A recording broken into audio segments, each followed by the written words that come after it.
Welcome to the Workamper Show, a podcast devoted to helping you discover how to finance your RV travel dreams.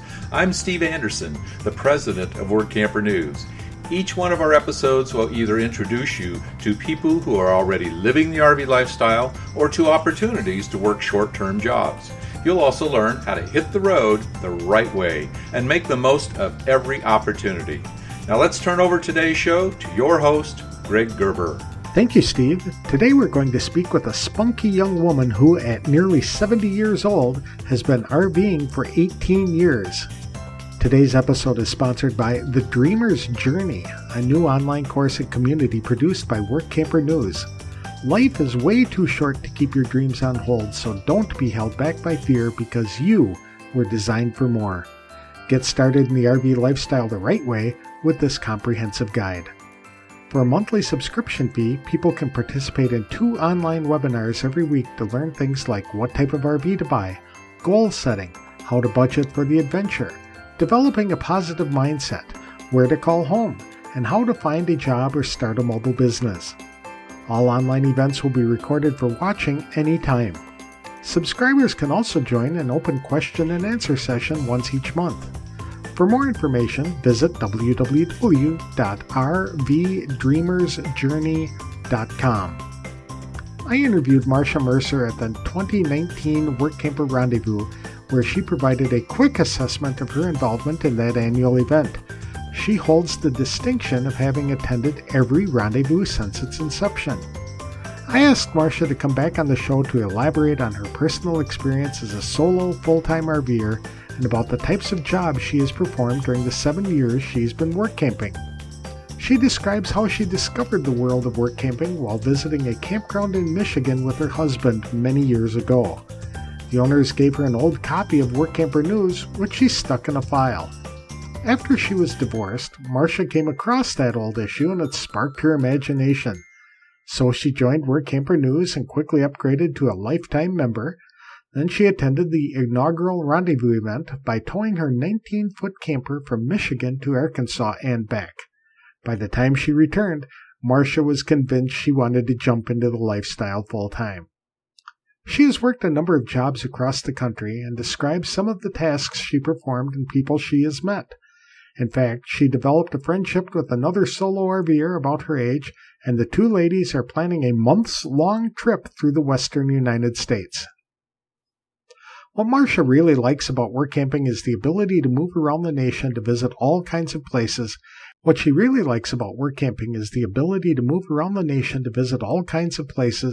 a variety of experiences without costing her a lot of money. Marcia also talks about some of the challenges she has faced as an RVer and workamper and how she overcame those problems. It's through those challenges that she learned to develop a list of questions to ask potential employers to prevent any misunderstandings and to better evaluate whether a job or company would be a good fit for her. To tell us more about her experiences and the things she learned over the past 7 years, please welcome Marcia Mercer back to the show. Thanks for joining us today, Marcia. I really appreciate it. So how long have you been RVing? Well, camping started with a tent and went to a pop-up, then back to a tent, back to a pop-up, to a 24-foot trailer, a divorce, a 19-foot trailer, a 33-foot fifth wheel, another 33-foot fifth wheel, and currently have that last fifth wheel and a 19-foot trailer again, in anticipation of taking a big long trip out west. My goodness. It got delayed because of the COVID-19. Mm-hmm. Wow. So you have plenty of experience in camping and RVing spread out over many years. I think people would find it fascinating to know how old you really are. Would you mind telling everyone? I will. This is 2020, and I will be 70 just after Christmas. Oh my goodness, 70 years old, and you're RVing by yourself. Yes.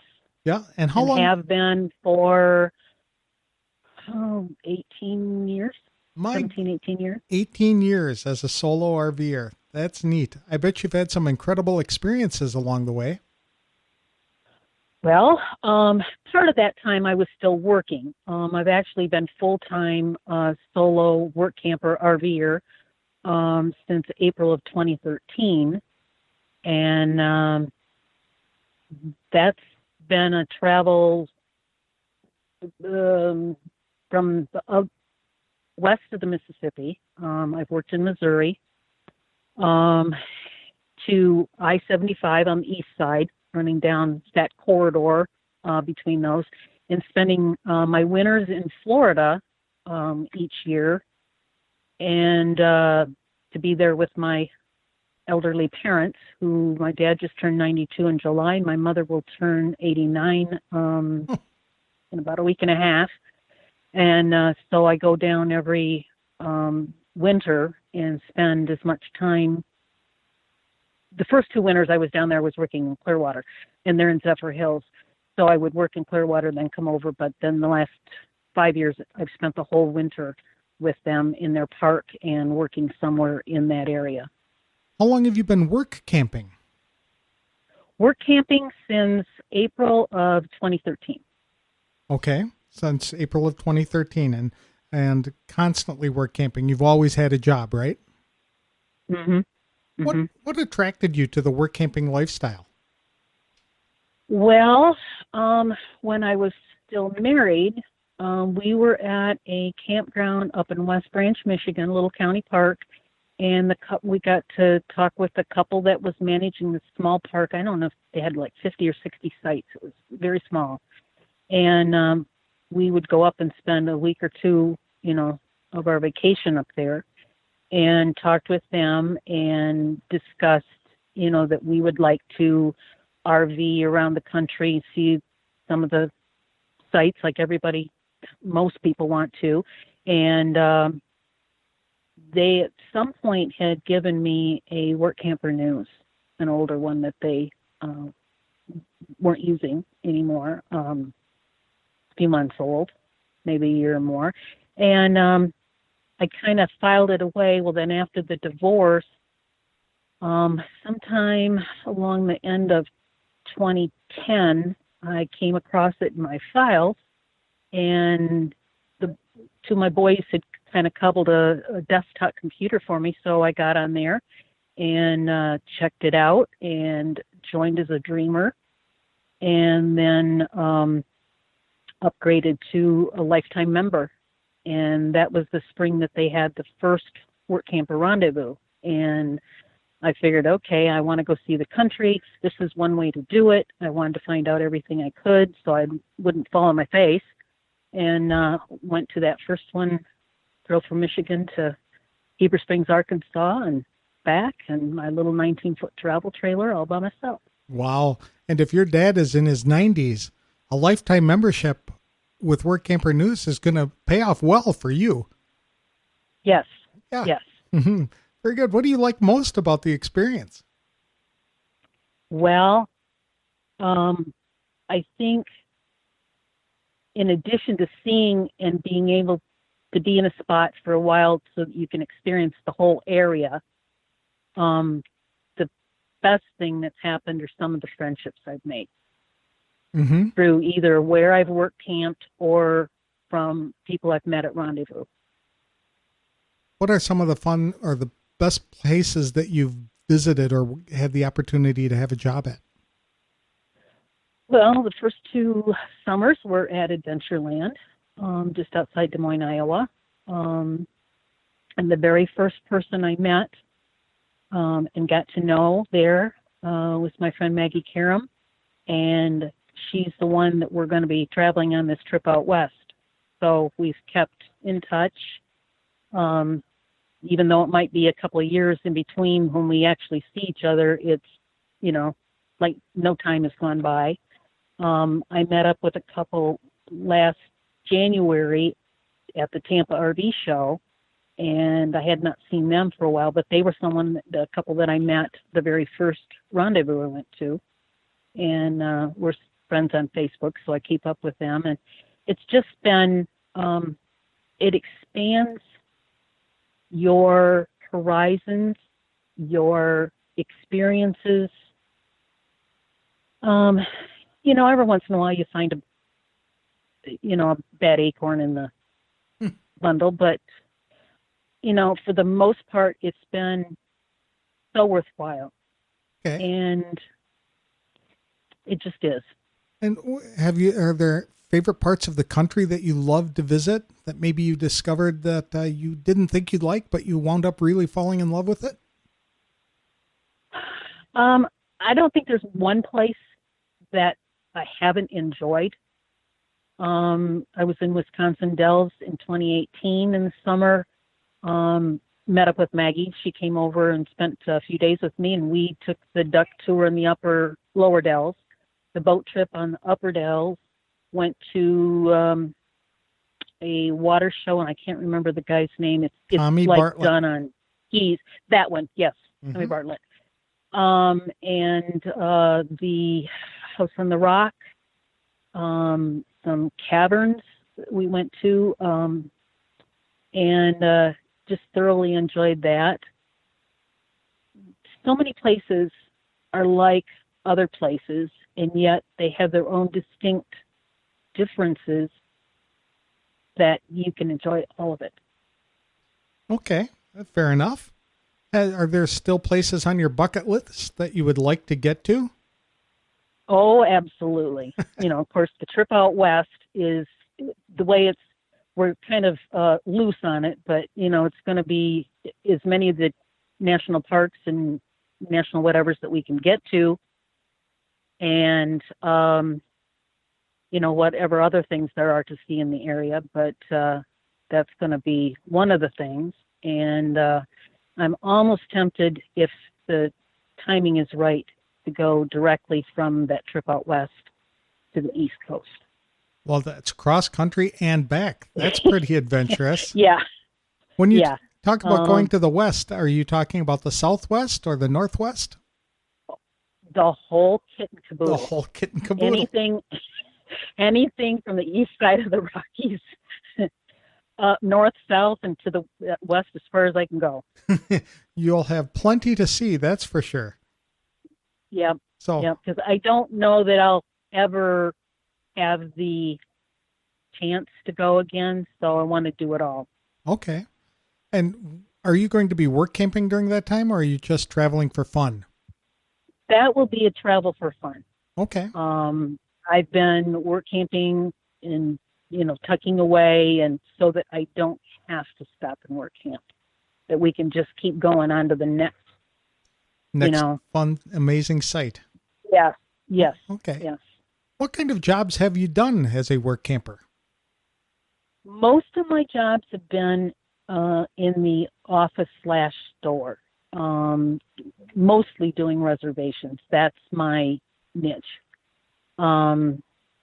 I want to make the guests that come into the campground, wherever I'm at, have the best experience they can have. So if someone calls in and they've got a tent or a pop-up, I want to get them as close as I can to the restrooms. Mm-hmm.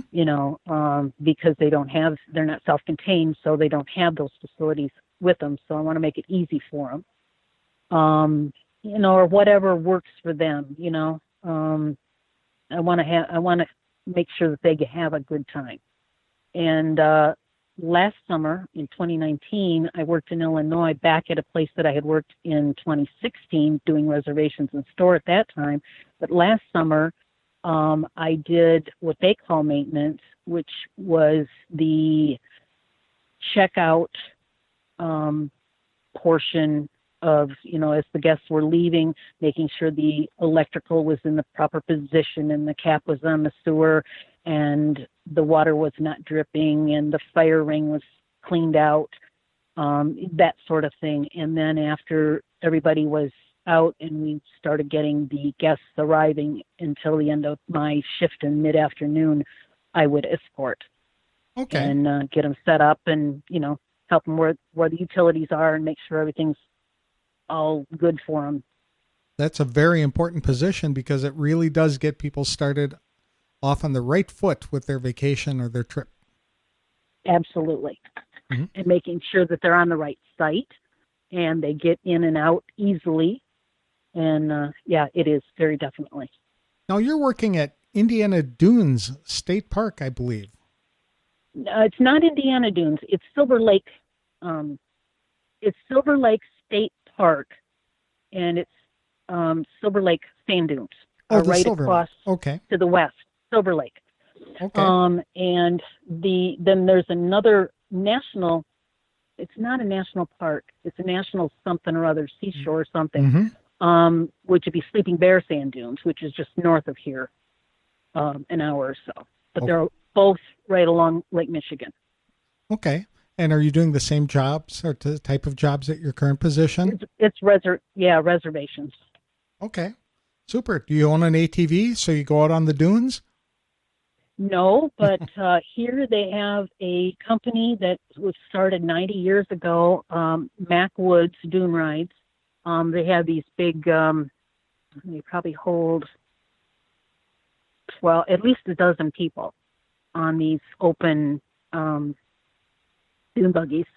Okay. And they lease a portion of the dunes from the state, and then they have a route that they take you around and they educate you. They'll stop every so often and educate you about the dunes. And so at one point you get to see Silver Lake and Lake Michigan at the same time with the dunes in between.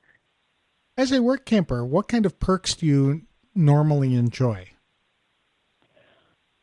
Well, since camping is compared to a motel is a little cheaper usually, but most of my jobs have included at least a free full hookup site included with an hourly wage, or it was just the site. One place that I worked, I only got the site. They did not pay hourly.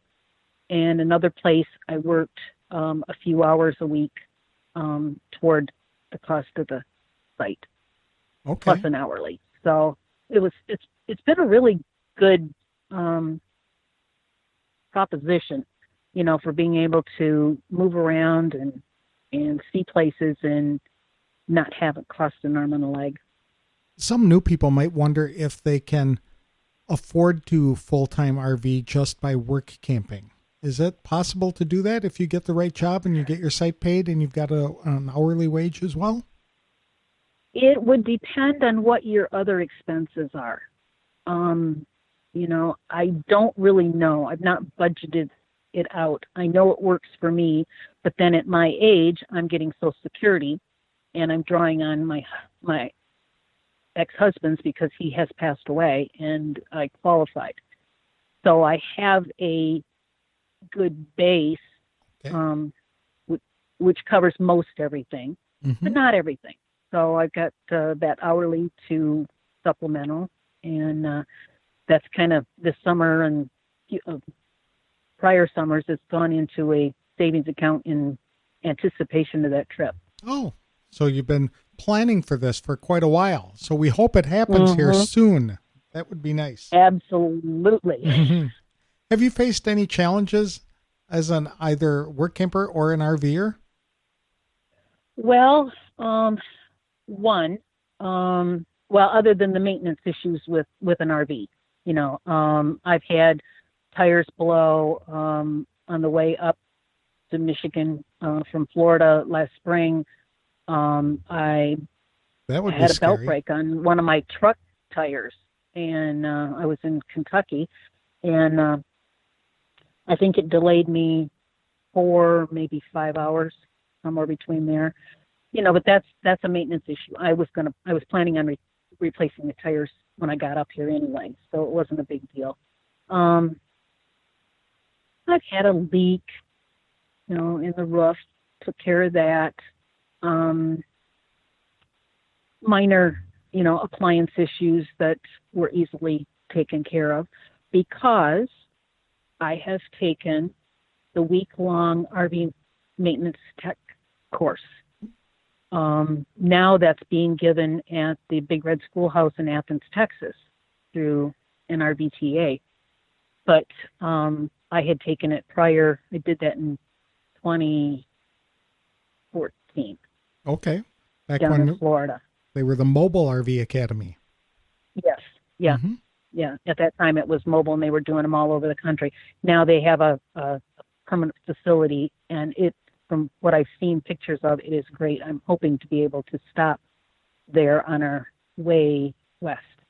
They have a campground, so they can host you for a night or two. Yes, it's a beautiful facility. But as a single woman, it doesn't sound like you've faced any really pressing challenges that you haven't been able to adapt to. I haven't really. My 9-to-5 job before I retired was with a bank. So 3 or 4 times a year, they would do security training. So that's always kind of in the back of my mind. When I'm traveling by myself, I have contacts, like, I'll be letting somebody in the family know, okay, I'm stopping for the night. I'm here. As soon as I get inside the rig and all locked up for the night, then I'll call somebody and say, this is where I'm at. Or walk in with my phone in my hand to make sure that, I'm inside okay. And when I start out in the morning, then I give them a call and say, okay, I'm hitting the road. I plan on going in this direction on these roads. And, when I stop, then I'll contact somebody again. So there's always somebody that knows where I am at any particular time and where I'm headed for. I'm always aware of what's going on around me too. So it's that training that's coming into effect. So I don't feel odd or, and if I do get a feeling like that, I just keep going. Okay. Right. And that's what you should do. So if you pull into a rest area and there's, I don't think I need to be here. You just keep on going. That happened with a campground in Lower Illinois. Okay. And I got there. I paid cash, fortunately, and I just didn't feel comfortable. I was the only one in there. There was nobody else around except for this guy that was in the office. And I called my mom and told her about it. And I said, I don't feel right. I said, I'm going to hook back up and, unhook the utilities and take off. And I stopped the office and said, I miscalculated something. I've got an appointment I've got to get to. I don't, this is not going to work for me. And he did give me my money back with no questions. And I just hit the road, and a few miles up the road, I found a really nice campground. Okay. So it worked. Very good. Very good. I know there are a lot of single women who would be interested in RVing, but they don't think they have the skill or the ability to do that. What would you tell them? Do your education, do your due diligence. There are companies that will teach you how to drive your RV. There are places, and Terry Cooper is one, does a class on, what RV may work best for you. My thing would be, if you haven't camped, to rent a couple different types of RVs with different floor plans to figure out what might work best for you, and try it that way before you do make the big investment on an RV.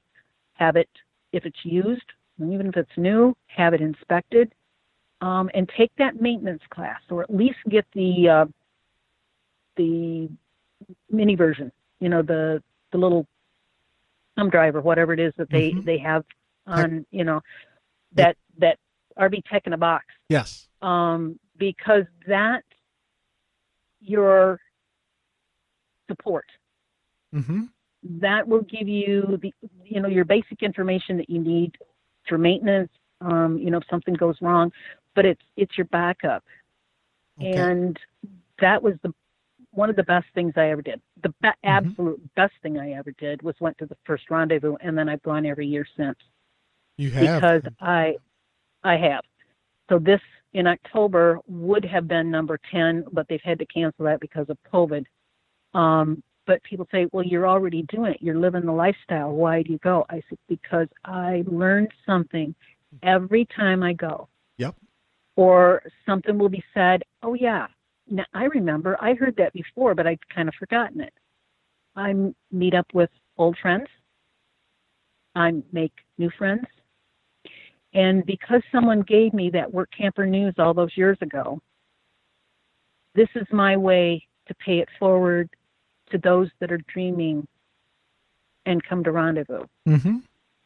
You know, to give them the support that I got when I started. And you also get to meet people who have done fun things, had interesting jobs, and been in interesting places, and you put it on your bucket list. That's absolutely right. Have you had any challenges as a work camper? I had done an interview with a couple, and when it came right down to, we did a phone interview, and everything was going well. I got the paperwork. I went over it, and there were some things at the time that should have red flagged me. I put them aside, you know. I just said, okay, well, you know, that's all right. And I really should have listened to my gut, because I did do the job. I took the job. I made it through the season, but it didn't go as well as I would have liked. Okay, that's but fair. I was responsible. I stuck it out. But what you're saying is that, you know, there was some feeling you had that I don't really know. It's just something gnawing at the back of your mind when considering this. And you said you dismissed it and you should have listened to your gut. Absolutely. Okay. And listen carefully when you talk to prospective employers? Mm-hmm. Okay. Mm-hmm. I saw something on Facebook just yesterday that somebody was saying, well, you got a laundry allowance. Well, what you got was a roll of quarters each week, which you did a couple loads of laundry, and that was it. You know, if you had more than that, you're paying out of pocket. And there was like 3 or 4 things that were put in the ad that weren't what you would assume that they were going to be. Okay. You had their interpretation and what your interpretation was not the same thing as to what those things meant. Okay. So sometimes it's good to get them right down to brass tacks. So when you have questions like that, that's what that communication is about. And you really need to dive deep and not be afraid to ask the silly questions. What do you mean by a laundry allowance? Yeah. Yep, yeah. That type of thing. Okay. And I have asked, my fifth wheel is built on a dropped frame. From the wheels to the front, that part of the frame is lower than from the wheels to the back end. And my outlets for my gray and black tanks are in that low area. So I've asked, for me, are there going to be any grades or quick change that's going to affect that? I don't want to catch it on something, or do you have speed bumps, that kind of thing, because it could cause me a big problem. Mm-hmm. Okay. You have to think about those things and how, like, if you have to go get your meds, your prescriptions every month, you have to go to a pharmacy. You want to know how far those pharmacies are away. The closest stores, the medical, like emergency rooms and stuff. Things might be important and would not be in the job description. Do you maintain a list? You have to think about all those things. Yeah. Do you maintain a list of questions that you ask the employers? I should have them written down. I've got it's a mental list. Okay. Yes, I should have it written down. And I've heard that from other people that they have them written down and they ask when they I mean, sometimes, like you said, with an interpretation of laundry allowance, sometimes what is important to you is not thought of by that employer that's placing that job ad. So you have to make sure that what's important to you gets a good answer, that's going to work for you. Mm-hmm. That's excellent advice as well. So after this position ends in Indiana, hopefully you and your friend are going to hit the West Coast and go all the way from Washington to Arizona and up and down Nevada and Utah and see everything you can. And then you're planning on going back to the West Coast. Do you have another job set up already? Well, actually from Michigan, I'm headed to Florida in next month for the winter. And then hopefully the job or the bucket list trip will start next spring. Okay.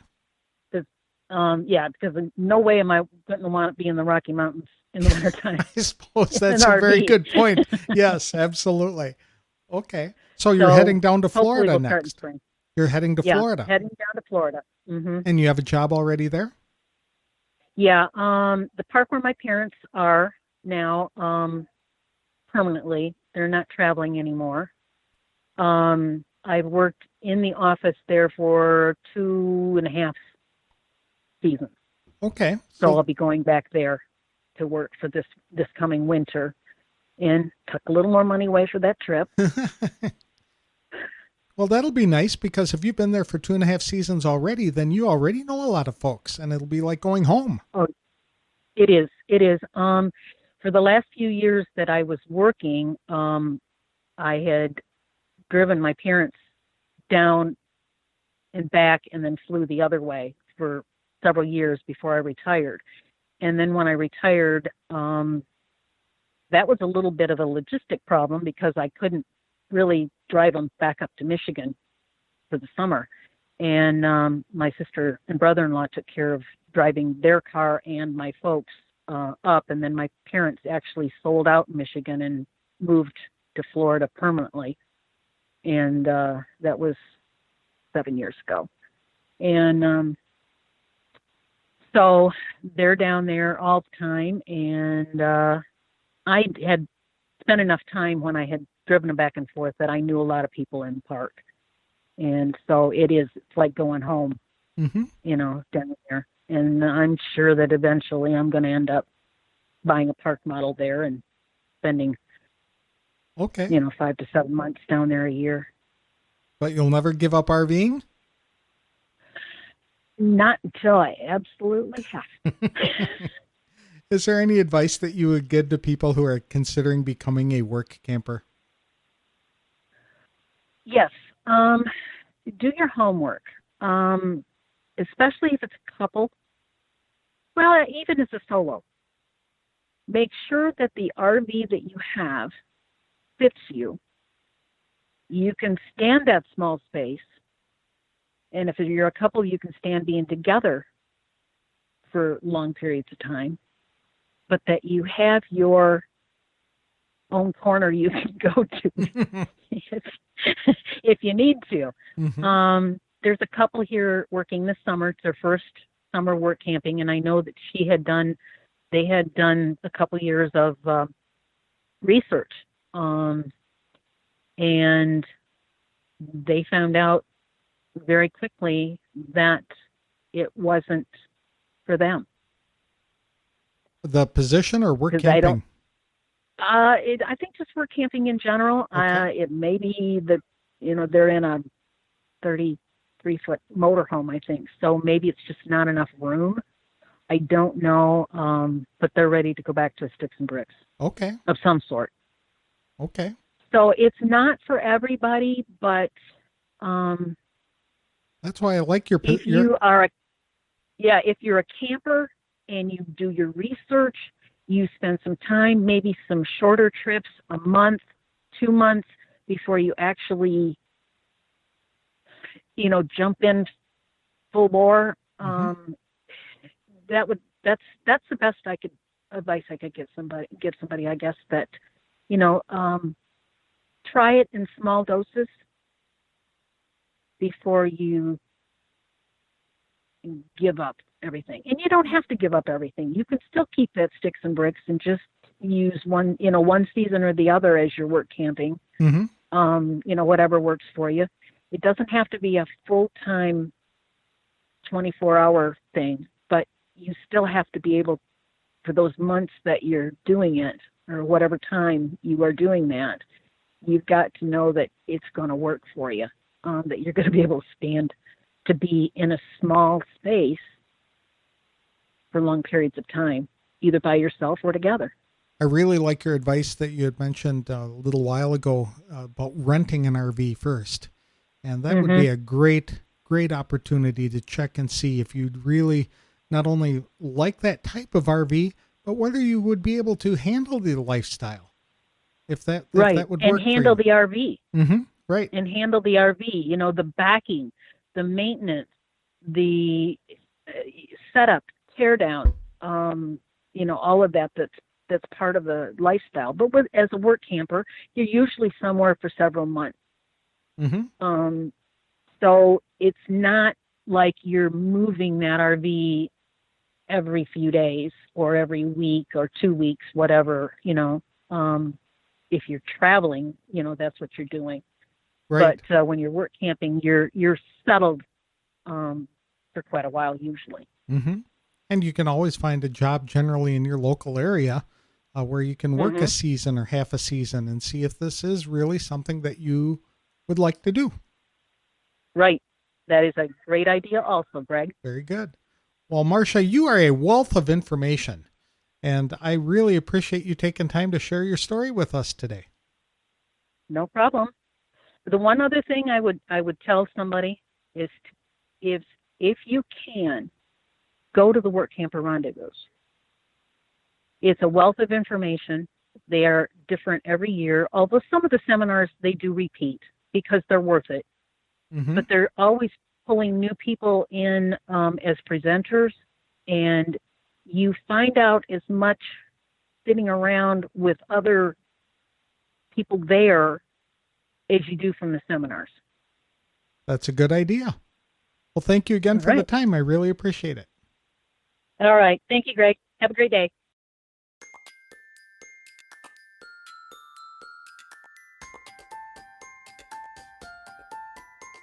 I admire people like Marcia Mercer who have decided they won't let age or the fact they are single prevent them from enjoying the life they've always imagined. I know a lot of people who reach a certain stage in life feel compelled to just slow down, stop working, stop dreaming, and opt for a daily routine. Marcia's life is much richer because she keeps her dreams alive. Finding part-time jobs helping people and businesses ensures she has a steady flow of income to offset her travel expenses. She also learned how to fix her own RV without relying upon a service center to complete many of the repairs. That saves her even more money and ensures that her schedule isn't dependent upon whether she can get a service appointment at an RV dealership. Marcia provided some valuable security advice for men and women who are traveling as solo RVers. I really liked how she established a routine to check in with someone each morning and each evening when she's traveling. That way, if she does have a problem and doesn't check in or can't be reached, someone will know where she is in order to send help. She's also learned to trust her instincts, so if a situation doesn't feel right, she leaves immediately.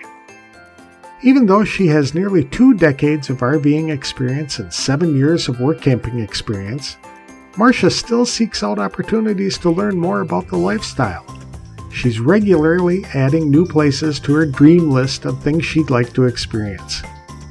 Considering her parents are in their 90s themselves, Marcia can likely look forward to many more years of adventure before she needs to contemplate slowing down. Workamper News is a magazine and online publication that connects RVers to full and part-time jobs around the country. Whether it is running a business from your RV or working short-term jobs for a variety of employers, Workamper News can give you information to help plan a course to live your own dream and get you on the road faster than you thought possible. For more information about opportunities to live, work, and play in your RV, visit www.workampernews.com. This episode is sponsored by the National RV Training Academy in Athens, Texas. The Academy's one-week live training or home study course will teach you everything you need to know to fix about 80% of the problems people experience with their RVs. You can also sign up for additional training to become an RV inspector, campground technician, or to provide mobile RV service. For more information, visit www.nrvta.com. That's all we have for this week's show.